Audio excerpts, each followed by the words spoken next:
Picture this: 20,000 warriors facing down 400,000 enemy soldiers. The math doesn't add up, right? You'd think it's suicide. But these weren't just any warriors. These were Mongols. And what happened next broke every rule of warfare that existed. By the end of this battle, those 400,000 enemies, most of them were dead or running for their lives. This is the story of the Battle of Mohi in 1241, where Genghis Khan's military machine proved that numbers mean absolutely nothing when you have the right strategy. But here's what's crazy. This wasn't luck. This wasn't some miracle. The Mongols had a system, a military playbook so advanced that it took Europe centuries to catch up. And today, I'm going to break down exactly how they did it. The year is 1241. The Mongol Empire under Genghis Khan, Genghis Khan's son, is expanding westward into Europe. Standing in their way is Hungary, defended by King Bela VI,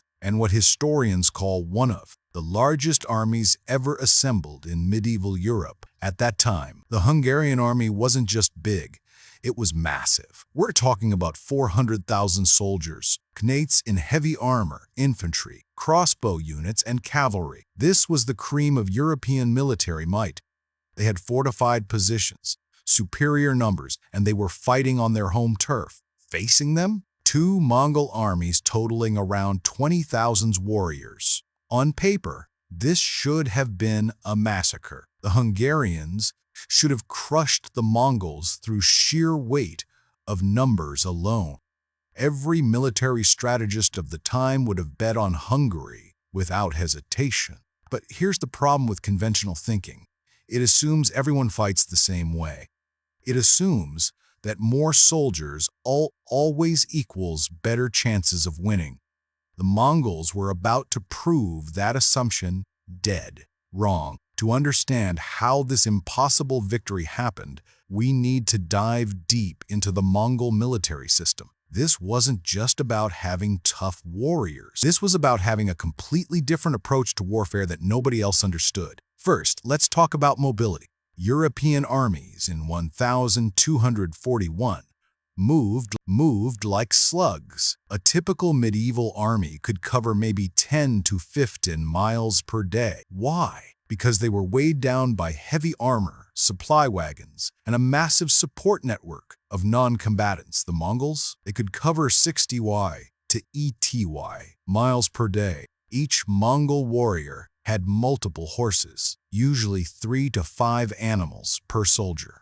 When one horse got tired, they'd switch to a fresh one without stopping. This meant they could strike fast, retreat before the enemy could respond, and be somewhere completely different by the time reinforcements arrived. But speed was just the beginning. The Mongols had revolutionized communication on the battlefield. European armies relied on horns, flags, and messengers on foot. In the chaos of battle, orders took forever to reach different parts of the army, if they reached them at all. The Mongols used a system of signals that could coordinate thousands of warriors. Instant arrow whistles with different tones, specific horn patterns, and flag movements that every warrior understood. When the commander wanted the left flank to feint retreat, while the right flank prepared for a charge, every single warrior knew their role within seconds.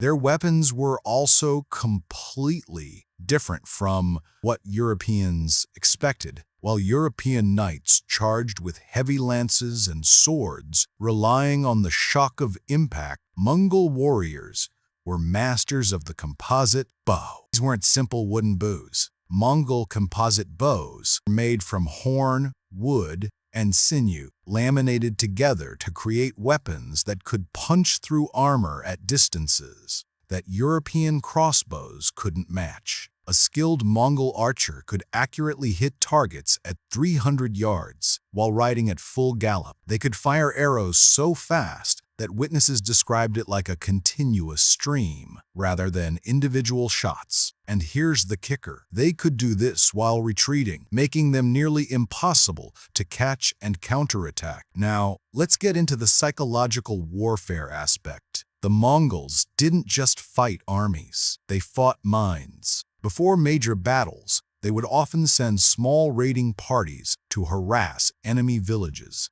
and supply lines. These raids served multiple. They gathered intelligence about enemy movements, they disrupted supply chains, and most importantly, they spread fear. European armies of this period were used to formal battles. Knights would challenge each other to single combat. Armies would line up in formation and charge at each other in predictable patterns. Honor and chivalry governed how warfare was conducted.